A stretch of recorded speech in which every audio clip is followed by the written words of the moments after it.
Évidemment, on change l'alignement des deux côtés. Doré, Bogdanov ont fait leur entrée. Allez, Pierre Crinon qui joue son 100e match ce soir, qui passe à McDonald. McDonald qui s'infiltre. Oh, et le but de Chad McDonald. Alors nous aussi, Stéphane, nous allons envoyer notre peluche. Et c'est parti. Puisque après seulement 1 minute 38. L'ouverture du score de Chad McDonald.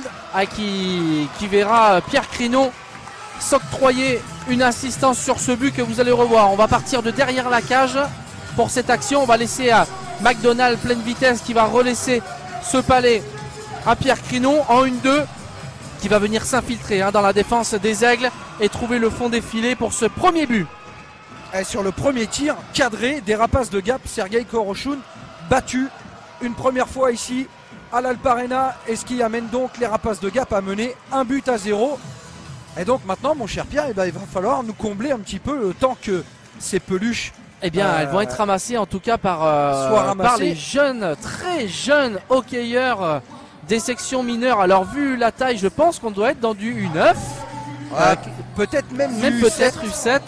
En tout cas, pour cette journée peluche, alors on le rappelle, cette opération est au profit des enfants défavorisés en partenariat avec Century 21 Gap et bien entendu l'association de la Petite Ours. L'association de la Petite Ours, voilà. Et donc des peluches qui vont trouver preneurs chez des enfants qui n'ont pas la chance, comme beaucoup des nôtres, d'avoir des jouets à Noël, et des peluches pour les réconforter.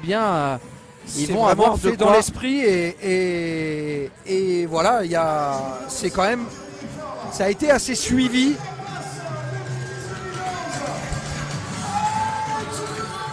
Alors on va peut-être profiter le temps que vous regardiez ces images des jeunes qui ramassent toutes ces peluches.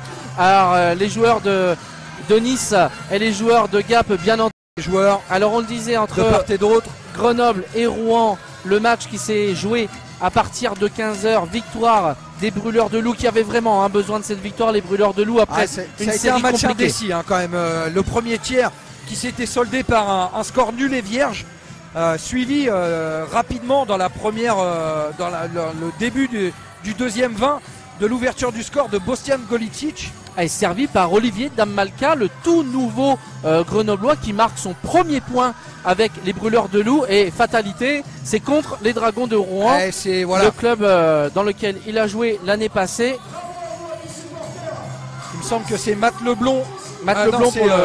Pour le deuxième but. Alors que Marc